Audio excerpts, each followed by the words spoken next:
Hello everyone. आज हम discuss करेंगे स्ट्रेट लाइन के एक फेमस टॉपिक के बारे में, that is foot of perpendicular and image of a point. कई बार देखा जाए तो अभी जेई मेंस में फिलहाल इसके क्वेश्चंस काफी ज्यादा पूछे जा रहे हैं, तो हम फाइंड कैसे करते हैं एंड इसके बारे में एक छोटा सा शॉर्टकट भी है, वो भी डिस्कस करेंगे। तो देखना भाई, सबसे पहले मान लो हमें लाइन का इक्वेशन दे रखा है और लाइन का इक्वेशन जानते होंगे सभी, जनरल फॉर्म में कुछ इस तरीके से लिया जाता है लाइन का इक्वेशन। और मान लिया कि ये है एक पॉइंट, इसके कोऑर्डिनेट्स मान लो गिवन है x1 y1। तो अगर हमें इससे लाइन पर खींचे गए परपेंडिकुलर का फुट, परपेंडिकुलर का फुट मतलब अगर ये पॉइंट फाइंड करना हो, हमने जो परपेंडिकुलर खींचा वो लाइन पर इस पॉइंट पर आया, तो इसको बोलते हैं फुट ऑफ परपेंडिकुलर, इसको बोलते हैं फुट ऑफ परपेंडिकुलर। और इतनी ही डिस्टेंस अगर नीचे, इतनी ही डिस्टेंस अगर नीचे और एक पॉइंट लिया जाए, मतलब जितना डिस्टेंस ये है उतना ही डिस्टेंस, उतनी ही डिस्टेंस नीचे जो एक पॉइंट आएगा वो होगा इसका इमेज। ए डैश क्या हो गया, पॉइंट ए का इमेज हो गया, इमेज ऑफ ए। लाइन को मिरर मानते हुए जब इसका इमेज निकालेंगे तो ये पॉइंट आएगा। अब इसके कोऑर्डिनेट्स क्या होंगे, फुट ऑफ परपेंडिकुलर के कोऑर्डिनेट्स क्या होंगे, ये हमें फाइंड करना है। तो मान लो फॉर एग्जांपल इसके कोऑर्डिनेट्स हमने h, k माने और इसके कोऑर्डिनेट्स अल्फा बीटा। तो देखो इसको फाइंड करने के तरीके बहुत सारे हो सकते हैं, तो एक शॉर्टेस्ट तरीका या जो शॉर्टकट मेथड है मैं वो बता रहा हूं तुम लोगों को। देखना भैया ना, शॉर्टकट मेथड क्या है, शॉर्टकट मेथड। और मान लो सबसे पहले फाइंड करना है फुट ऑफ परपेंडिकुलर, सबसे पहले फाइंड करना है फुट ऑफ परपेंडिकुलर। तो सुनना भाई, तरीका क्या होगा, हमें ये पॉइंट फाइंड करना है जिसका नाम है फुट ऑफ परपेंडिकुलर। तो क्या करेंगे, इस पॉइंट के कोऑर्डिनेट्स में से गिवन पॉइंट के कोऑर्डिनेट सब्ट्रैक्ट करना है, मतलब h में से x1 सब्ट्रैक्ट होगा, k में से y1 सब्ट्रैक्ट होगा। हाँ, और इस तरीके से लिखना है। अपॉन में क्या आएगा, ये चूंकि x वाले टर्म से इसलिए अपॉन में आएगा x का कोफिशिएंट, लाइन का जो इक्वेशन है वहां से x का कोफिशिएंट, और ये y वाले टर्म है इसलिए यहां पे y का कोफिशिएंट। अच्छा, और ये दोनों बराबर होंगे, और किसके बराबर होंगे, ये दोनों बराबर होंगे माइनस ऑफ लाइन का एक्सप्रेशन, जिसमें तुम्हें इस पॉइंट को रखते हुए लिखना है, जिस पॉइंट से परपेंडिकुलर खींचा उसको रखते हुए लिखना है। x की जगह आ जाएगा x1, y की जगह y1, तो बन गया ax1 plus by1 plus c upon में आएगा a square plus b square. Line का एक्सप्रेशन पॉइंट को रखते हुए एंड अपॉन में क्या आ गया, a square plus b square. तो ये हो गया shortcut for finding foot of perpendicular.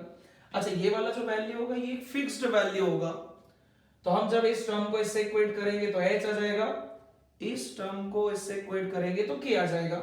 ठीक है। अच्छा, और इमेज निकालने का तरीका क्या होगा, तो इमेज निकालने का तरीका क्या होगा ये मैं यहां पे लिख दे रहा हूं, बिल्कुल सेम है, बिल्कुल सेम है। इमेज फाइंड करना है अगर, मतलब अल्फा बीटा चाहिए, तो जैसे कि मैंने बोला भाई फुट ऑफ परपेंडिकुलर चाहिए तो फुट ऑफ परपेंडिकुलर में से गिवन पॉइंट घटाओ, इमेज चाहिए तो इमेज में से गिवन पॉइंट घटाओ, मतलब अल्फा में से x1, बीटा में से y1, और इधर आएगा अपॉन में x का कोफिशिएंट, इधर आएगा y का कोफिशिएंट। लाइन की इक्वेशन से x का कोफिशिएंट और y का कोफिशिएंट। अच्छा, और ये दोनों किसके बराबर होंगे, तो जो टर्म हमने यहां लिखा था यहां भी वही आएगा, बस यहां पे इसका डबल आएगा, यहां पे इसका डबल आएगा। तो यहां पे है माइनस, इधर आ जाएगा -2, डबल करेंगे और बाकी का एक्सप्रेशन सेम है। अच्छा, क्या लिखा गया है ये मैं फिर से बता दे रहा हूं, लाइन का एक्सप्रेशन कैसे, गिवन पॉइंट को रखते हुए, तो ये बना ax1 plus by1 plus c upon a square plus b square. Line का एक्सप्रेशन पॉइंट को रखते हुए एंड अपॉन में a square plus b square. तो भाई ये है दोनों शॉर्टकट, एक हो गया फुट ऑफ परपेंडिकुलर निकालने के लिए और दूसरा हो गया इमेज निकालने के लिए। ठीक, चलो एक एग्जांपल करके देखते हैं, एक एग्जांपल करके देखते हैं। देखिएगा भाई, मान लो क्वेश्चन है कि इस लाइन में, लाइन का इक्वेशन है suppose 3x minus 4y plus 7 बराबर 0, और हमें इसमें इस पॉइंट से जो परपेंडिकुलर आएगा, जो फुट ऑफ परपेंडिकुलर आएगा वो फाइंड करना है एंड इमेज फाइंड करना है। नाम है मान लो इसका a, इसका n और इसका a डैश। n के कोऑर्डिनेट्स अज्यूम कर लो h, के इसके कोऑर्डिनेट्स अज्यूम कर लो अल्फा बीटा। ठीक, सबसे पहले n फाइंड करते हैं।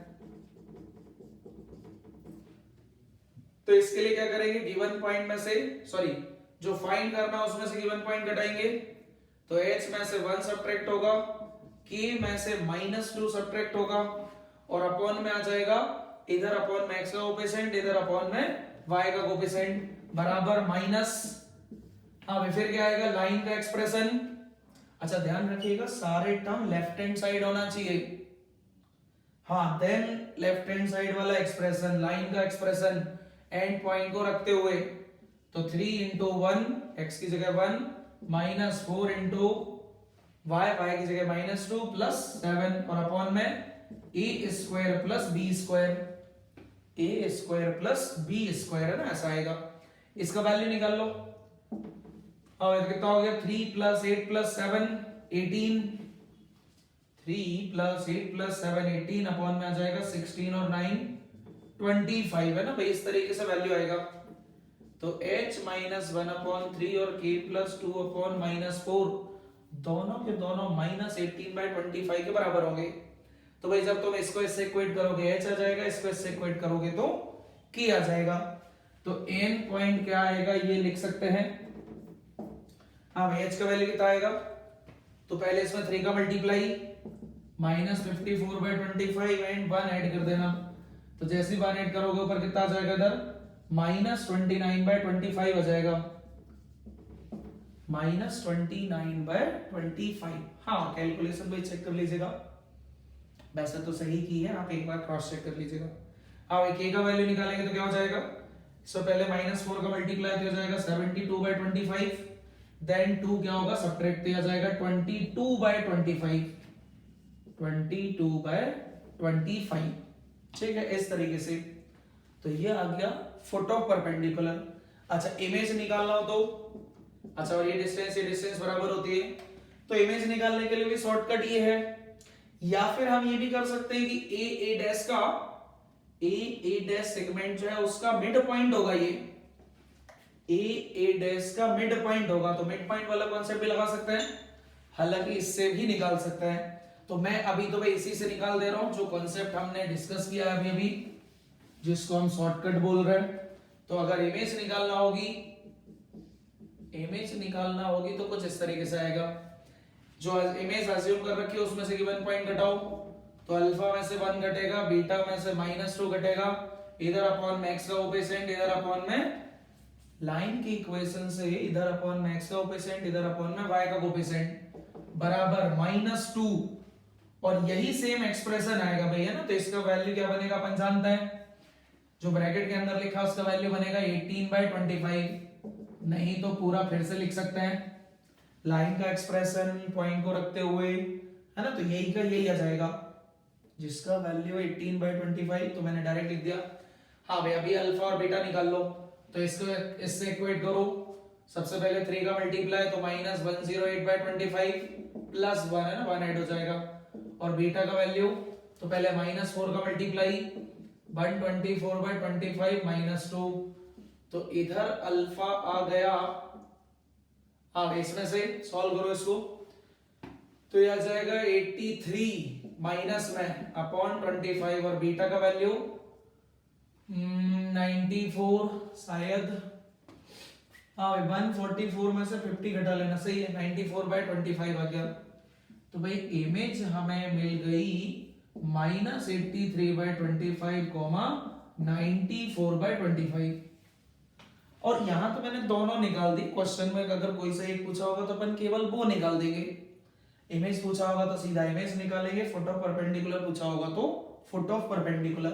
ठीक, तो ये था भाई shortcut for finding foot of perpendicular and image with respect to a line. Line में इमेज क्या आएगी, फुट ऑफ परपेंडिकुलर क्या आएगा, ये डिस्कस किया। ठीक है, चलिए एक क्वेश्चन और ट्राई करते हैं, एक क्वेश्चन और ट्राई करते हैं।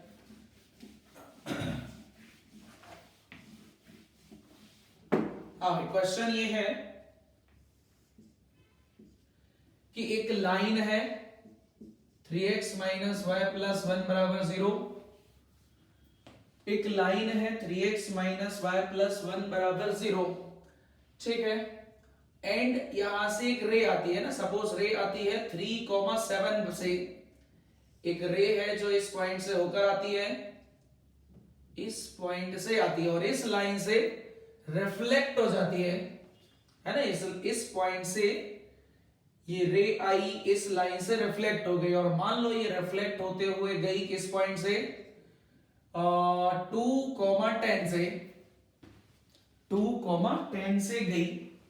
अच्छा, वैसे देखा जाए तो ये वाला पॉइंट थोड़ा ऊपर होगा, ये वाला पॉइंट नीचे होगा, बट हम अभी इसको एग्जैक्ट तो बना नहीं रहे, हम मैथमेटिकली सॉल्व कर रहे हैं।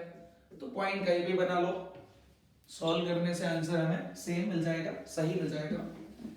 हाँ, तो हमें क्या करना है, जो इंसिडेंट रे है, जो इंसिडेंट रे है और जो रिफ्लेक्टेड रे है उसका इक्वेशन फाइंड करना है। Incident ray and reflected ray का इक्वेशन फाइंड करना है। क्वेश्चन पता लगा कैसा है, एक रे है जो 3,7 से आती है, इस लाइन से रिफ्लेक्ट होती है और 2,10 से चली जाती है। तो क्वेश्चन ये है कि तुम इंसिडेंट रे और रिफ्लेक्टेड रे का इक्वेशन बताओ। Incident ray and reflected ray का इक्वेशन। तो भाई देखिएगा कॉन्सेप्ट क्या लगाएंगे यहां पे सबसे बढ़िया। अच्छा, और ये जानते होंगे ये दोनों एंगल सेम होंगे, ये दोनों एंगल सेम होंगे। तो देखना भाई, अगर मान लो मैं इसी एंगल पर एक लाइन खींचूं, है ना, यहां पे ये लाइन जा रही है, इससे मान लो सपोज थीटा एंगल है, थीटा एंगल पे मैं अगर एक और लाइन खींचूं तो क्या ये पूरी एक स्ट्रेट लाइन होगी, है ना भाई, ये बिल्कुल एक पूरी स्ट्रेट लाइन होगी, क्योंकि ये एंगल और ये एंगल क्या है, सेम, जिनको हम वर्टिकली अपोजिट बोलते हैं, और यहां पे उल्टा हो रहा है। अगर ये दोनों एंगल सेम है तो ये क्या होगी, एक पूरी स्ट्रेट लाइन होगी। तो भाई अगर तुम्हें इसका इक्वेशन मिल जाता है तो अच्छी बात है, यही कौन होगी हमारे लिए, इंसिडेंट रे होगी। और अगर यहां पे देखा जाए तो ये एंगल सेम है, मतलब ये वाली लाइन क्या होगी, ये वाली लाइन हो गई इन दोनों के लिए एंगल बाइसेक्टर, इसके लिए और इसके लिए क्या होगी, ये एंगल बाइसेक्टर होगी। और एंगल बाइसेक्टर की प्रॉपर्टी शायद जानते होंगे कि अगर मैं इस पॉइंट का इमेज, सपोज ये पॉइंट यहां है, अगर मैं इस पॉइंट का इमेज निकालूं इस लाइन के रेस्पेक्ट में, तो कहां पे लाई करेगा, इस लाइन पर लाई करेगा। मतलब ये डिस्टेंस बराबर होगा, ये 90 होगा और ये वाला पॉइंट क्या होगा, इसका इमेज होगा। तो सपोज ये ए है तो ये कौन हो गया, ए डैश। ऐसे ही हम इधर कर लेंगे, है ना, यहाँ पे थीटा एंगल पर एक लाइन खींचोगे, ये पूरी की पूरी क्या बनेगी, एक लाइन, जिसके लिए ये कौन होगी, एंगल बाइसेक्टर। मतलब इस पॉइंट का इमेज इस लाइन के रेस्पेक्ट में यहां पर आएगा। मान लो ये बी है तो ये कौन हो गया, बी डैश हो गया। तो कहने का मतलब अगर इंसिडेंट रे का इक्वेशन चाहिए, मतलब किसका इक्वेशन चाहिए, इंसिडेंट रे का इक्वेशन चाहिए, मतलब मुझे बी ए डैश का इक्वेशन चाहिए। और रिफ्लेक्टेड रे का इक्वेशन चाहिए, मतलब मुझे इक्वेशन चाहिए बी डैश ए का, बी डैश ए का इक्वेशन चाहिए। और बड़ी ही आसानी से आ जाएगा अगर मुझे ए डैश बी डैश मिल जाए। ए डैश बी डैश अगर मिल जाता है तो हम इन दोनों का इक्वेशन निकाल लेंगे using 2 point form. 2 point form से हम इनका इक्वेशन निकाल सकते हैं। तो भाई देखिएगा इधर है ना किस तरीके से इमेज आएगी, और इमेज के लिए अपन ने भी तरीका सीख रखा है। हाँ भाई, तो सबसे पहले मैंने निकाला ए डैश एंड सपोज ये है अल्फा बीटा। तो तरीका सीख रखा है, क्या करो, इसमें से गिवन पॉइंट घटाओ ना, और इसके लिए गिवन पॉइंट होगा 2,10, तो अल्फा माइनस 2 बीटा माइनस 10 और अपॉन में क्या आएगा x का कोफिशिएंट इधर y का कोफिशिएंट और बराबर में कितना आएगा -2 इंटू लाइन का एक्सप्रेशन पॉइंट को रखते हुए तो 2 3 इंटू 2 -10 प्लस 1 अपॉन ए स्क्वायर प्लस बी स्क्वायर मतलब x के कोफिशिएंट का स्क्वायर प्लस y के कोफिशिएंट का स्क्वायर। हाँ भाई, इसको सॉल्व कर लो, कितना बन रहा है 6 और 1 7 7 माइनस 10 -3 इंटू -2 तो हो गया 6 बाय 10 मतलब 3 बाय 5 है ना, 2 से कैंसिल कर लिया। तो बताओ भाई अल्फा कितना, इसको इससे इक्वेट कर लो 9 बाय 5 प्लस 2 9 बाय 5 प्लस 2 आ जाएगा 19 बाय 5 और बीटा निकालोगे तो आ जाएगा -3 बाय 5 प्लस 10 मतलब 47 बाय 5। तो भाई ये डेस हमें मिल गया 19 बाय 5 47 बाय 5 है ना, ए डेस आ गया। और अगर ए डेस आ गया तो भाई देखो बी मालूम है, ए डेस मालूम है, इंसिडेंट रे का इक्वेशन आ जाएगा यूजिंग 2 पॉइंट फॉर्म। और ये काम भाई तुम लोग करिएगा है ना, 2 पॉइंट फॉर्म आता होगा y माइनस y1 बराबर y2 minus y1 upon x2 minus x1 into x minus x1। एक को x1 y1 बोल देंगे, दूसरे को x2 y2 एंड फाइंड कर लेंगे। चलो मैं तुम्हें बस एक दूसरा इमेज और निकलवा दे रहा हूं, दैट इज b डैश। हाँ भाई, और अगर इसको मान लो फॉर एग्जांपल अभी के लिए h k मान लिया तो इसमें से गिवन पॉइंट घटाएंगे और जो कि यहाँ के लिए है 3 और 7 तो h में से 3 घटेगा k में से 7 अपॉन में x का कोफिशिएंट इधर y का कोफिशिएंट बराबर -2 इंटू हाँ भाई लाइन का एक्सप्रेशन पॉइंट को रखते हुए ना, इस पॉइंट को जब इसमें रखोगे 3 into 3 minus 7 plus 1 upon x के कोफिशिएंट का स्क्वायर y के कोफिशिएंट का स्क्वायर।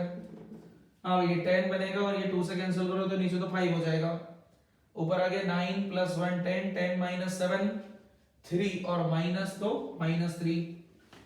यहां पे ऐसा कुछ आएगा एंड जब तुम वैल्यू निकालोगे तो इसको इससे इक्वेट कर लो है ना, h का वैल्यू आ जाएगा 3 माइनस 9 बाय 5 और k का वैल्यू आ जाएगा 3 बाय 5 प्लस 7। हाँ भाई, तो यहां से b डैश कितना आ गया हमारा